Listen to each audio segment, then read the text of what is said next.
ಸಿದ್ದರಾಮಯ್ಯನವರಿಗೆ ಕಾಂಗ್ರೆಸ್ನವರಿಗೆ D K Shivakumar ಅವರಿಗೆ ಟಿಪ್ಪುವಿನ photo ಕಂಡ್ರೆ ಬಹಳ ಪ್ರೀತಿ. ಬಾಬರ್ ಗಜನಿ ಮಹಮ್ಮದ್ ಅಂತ ಧರಣಕಾರರ ಫೋಟೋಗಳು ಭಾವಚಿತ್ರಗೊಂಡೆ ಬಹಳ ಪ್ರೀತಿ. ಅಲ್ಪಸಂಖ್ಯಾತರು ಓಲೈಸ್ಗೋಸ್ಕರ ಕರಸೇವಕರನ್ನು ಬಂಧಿಸಿರು. ರಾಜ್ಯದಲ್ಲಿ ಹಿಂದೂಗಳು ಈ ರಾಜ್ಯ ಸರ್ಕಾರ ವಿರುದ್ಧ ಸಿಡಿದೇಳಬೇಕಾಯ್ತು. ಇನ್ನೊಂದು ಕಡೆ ರೈತರನ್ನ ಬೀದಿಗಿಳಿಸಿದರೆ ಈ ಸರ್ಕಾರಕ್ಕೆ ಸವಾಲಾಗ್ತೀವಿ. ಯಾವ ಮಂಡ್ಯ ಜಿಲ್ಲೆ ಕರಗೋಡಿನಲ್ಲಿ ಗ್ರಾಮ ಪಂಚಾಯಿತಿ ಅನುಮತಿಯನ್ನು ಪಡೆದು 22 ಸದಸ್ಯರ ಬಗ್ಗೆ 20 ಜನ ಒಪ್ಪಿಗೆಯನ್ನು ಕೊಟ್ಟು ಹನುಮಾನ ಧ್ವಜವನ್ನು ಹಾರಿಸಿದ್ರೆ ಹನುಮಾನ ಧ್ವಜವನ್ನು ಇಳಿಸಿ ರಾಷ್ಟ್ರಧ್ವಜನ ನಾವು ರಾಷ್ಟ್ರಧ್ವಜನ ಗೌರವಿಸ್ತೀವಿ. ರಾಷ್ಟ್ರಧ್ವಜನ ಯಾವಾಗ ಅದಕ್ಕೆ ಸಮಯ ಇದೆ. ಬೆಳಗ್ಗೆ 9 ಗಂಟೆಗೆ ರಾಷ್ಟ್ರಧ್ವಜ ಇಡಬೇಕು, ಸಂಜೆ 6 ಗಂಟೆ ಒಳಗೆ ಇಳಿಸಬೇಕು.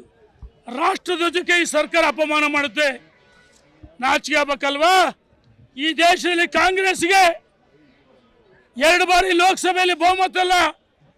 ಈ ದೇಶದ ಜನ ಸ್ಪಷ್ಟ ತಿರಸ್ಕಾರ ಮಾಡಿದರೆ ಕಳೆದ 500 ವರ್ಷಗಳ ಹೋರಾಟದ ಪ್ರತಿಫಲ ಅಯೋಧ್ಯೆಯಲ್ಲಿ ಭವ್ಯವಾದ ರಾಮ ಮಂದಿರ ಆಯಿತು. ಅದನ್ನು ಕಂಡು ಎಲ್ಲ ಒಂದು ಕಡೆ ಕಾಂಗ್ರೆಸ್ ಹತಾಶೆ ಮನೋಭಾವನೆ ಇದಾಗಿದ್ದಾರೆ. ಸಿದ್ದರಾಮಯ್ಯರು ಡಿ ಕೆ ಶಿವಕುಮಾರ್ ಹೇಳ್ತಾರೆ ನಮ್ಮ ಅಪ್ಪ ಅಮ್ಮ ದೇವರು ಸಿಡಿದರೆ.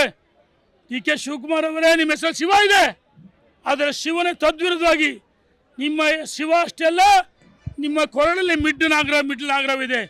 ನೀವು ಯಾವತ್ತು ಹಿಂದೂಗಳನ್ನು ದ್ವೇಷ ಮಾಡ್ತೀರಿ. ಸಿದ್ದರಾಮಯ್ಯನವರು ನಿನ್ನೆ ದಿವಸ ಚಿತ್ರದುರ್ಗದಲ್ಲಿ ಸ್ವಶಿಸ್ತರ ಸಮಾವೇಶ ಮಾಡಿದ್ರು, ಮಾಡಲಿ, ಅದ್ರ ವಿರುದ್ಧವಾಗಲ್ಲ. ಯಾವ ಬುಡಕಟ್ಟು ಮಹಿಳೆ ಸೇರಿದ ಈ ರಾಷ್ಟ್ರದ ಅತ್ಯುನ್ನತ ಮೊದಲನೇ ಪ್ರಜೆ ಒಬ್ಬ ಮಹಿಳೆ, ಬುಡಕಟ್ಟು ಜನಾಂಗ ಸೇರಿದ ದ್ರೌಪದಿ ಮುರ್ಮುರವರಿಗೆ ಹಗುರವಾಗಿ ಮತ್ತು ಏಕವಚನದಲ್ಲಿ ನಿಂದನೆ ಮಾಡಿದಿರಿ. ಕ್ಷಮೆ ಕೇಳಿ ಸಾಲದು. ಈ ರಾಷ್ಟ್ರಪತಿಗೆ ಅವಮಾನ ಮಾಡಿದರೆ ಇದನ್ನು ನಾವು ತೀವ್ರವಾಗಿ ಖಂಡಿಸ್ತೀವಿ. ಮತ್ತು ಶ್ರೀರಾಮನ ಭಕ್ತರ ಕಂಡ್ರೆ ನಿಮಗಾಗಲ್ಲ, ಕರಸೇವಕರು ಬಂಧಕ್ಕೆ ಅಪ್ಪಣೆ ಕೊಡ್ತೀರಿ. ದತ್ತಪೀಠದಲ್ಲಿ ಮಾಲಾಧಾರಿಗಳನ್ನು ಮೋದಿಸ್ತೀರಿ. ಸಿದ್ದರಾಮಯ್ಯನವರೇ, ನಿಮ್ಮ ಹೆಸರಲ್ಲಿ ರಾಮ ಇರ್ಬೋದು, ನೀವು ಶ್ರೀರಾಮನ ವಿರೋಧಿಗಳು. ನೀವು ಜೈ ಶ್ರೀರಾಮ ಜೈ ಜೈ ಶ್ರೀರಾಮ ಅಂತ ಹೇಳಿ ಮರು ದಿವಸ ಶ್ರೀರಾಮನ ಭಾವಚಿತ್ರಗಳನ್ನು ಮತ್ತು ಭಗವದ್ಗೀತೆಗಳನ್ನು ಕೇಸರಿ ಬಾವುಟ ಇಳಿಸ್ತಕ್ಕಂಥ ಪ್ರಯತ್ನ ಮಾಡಿರಿ.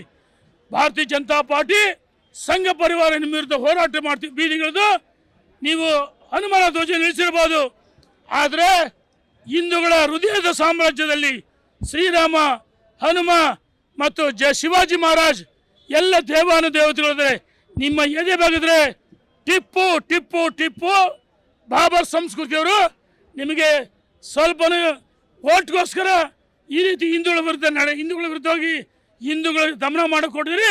ನಾವು ಈ ಸರ್ಕಾರಕ್ಕೆ ಎಚ್ಚರಿಕೆಯನ್ನು ಕೊಡ್ತೀವಿ. ಇನ್ನು ಮುಂದೆ ಯಾವುದೇ ಹಿಂದೂಗಳ ಮೇಲೆ ಲಾಠಿ ಚಾರ್ಜ್ ಮಾಡಿ ಸಹಿಸಲ್ಲ ಅಂತೇಳಿ ನಾವು ಸರ್ಕಾರಕ್ಕೆ ಎಚ್ಚರಿಕೆಯನ್ನು ಕೊಡ್ತೀವಿ.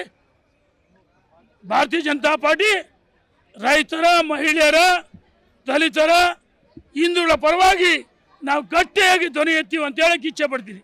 ಧನ್ಯವಾದಗಳು.